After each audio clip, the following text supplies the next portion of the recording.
গঙ্গার তীরে ছড়িয়ে ছিটিয়ে রয়েছে এক বস্তা কাগজের মতো কি যেন। দেখে স্বাভাবিকভাবে কৌতূহল হবে সকলে। বস্তা খুলতেই চোখ কপালে। দেখা গেল মাটিতে লুটোপুটি খাচ্ছে বস্তা ভর্তি আধার কার্ড। হ্যাঁ, মুর্শিদাবাদের ফারাক্কা থানার অন্তর্গত জাফরগঞ্জ এলাকায় ঠিক এমনটাই ঘটেছে।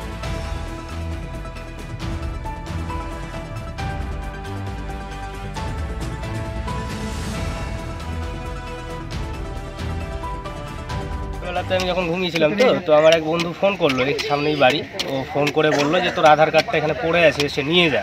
তো আমি আসলাম, রীতিমতো গঙ্গার ধারে আসলাম, ঘুম থেকে উঠে রীতিমতো এসে দেখি যে আমার আধার কার্ড প্লাস আরও অনেক, মোটামুটি প্রায় 30-40টা মতো আধার কার্ড এখানে পড়েছে। এমনিতেই ভুয়ো পাসপোর্টের জাল ছড়িয়ে রয়েছে জেলায় জেলায়, যদিও তার কোনো কুল কিনারা এখনো পর্যন্ত পাওয়া যায়নি। আর এবার উদ্ধার রাশি রাশি আধার কার্ড, আসল আধার কার্ড। আছুয়া প্রাথমিক বিদ্যালয়ের অদূরে গঙ্গার ধারে স্থানীয়রা দেখেন এই আধার কার্ড পড়ে থাকতে। প্রাথমিকভাবে তারা ভেবেছিলেন হয়তো সেগুলো বাতিল কার্ড, কিন্তু পরে তারা বুঝতে পারেন সেগুলি আসল। স্বাভাবিকভাবেই ঘটনা জানাজানি হতে স্থানীয় মানুষজন এসে নিজেদের আধার কার্ড খুঁজে নিয়ে যেতে শুরু করেন। কিন্তু প্রশাসন, তারা কেন কোনো পদক্ষেপ নিলেন না, উঠছে প্রশ্ন।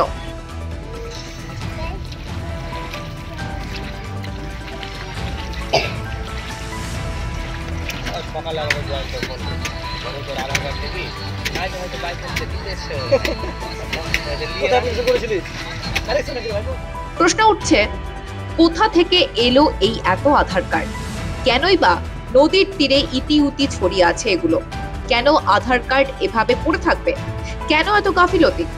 যে আধার কার্ড তৈরির জন্য এত ভোগান্তি হয়, সেই কার্ডের এই অবস্থা? প্রশ্ন উঠছে স্থানীয়দের মধ্যে। অবশ্য এদেরই একটা ভুল, যে দায়িত্বটা যেভাবে দেওয়া হয়েছে তারা ঠিকভাবে পালন করছে না।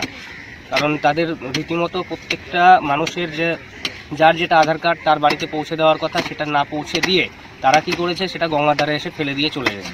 সেটা তাদের ভুল, তাদের ওপরে তাদের এগেনস্টে কোনো একটা কড়া পদক্ষেপ নেওয়া উচিত। গোটা ঘটনায় চাঞ্চল্য ছড়িয়েছে ওই এলাকায়। তবে কে বা কারা এই ঘটনার সঙ্গে জড়িত তা তদন্ত করে দেখা হবে বলে জানিয়েছেন ওই এলাকার বিডিও। ব্যুরো রিপোর্ট, মাধ্যম।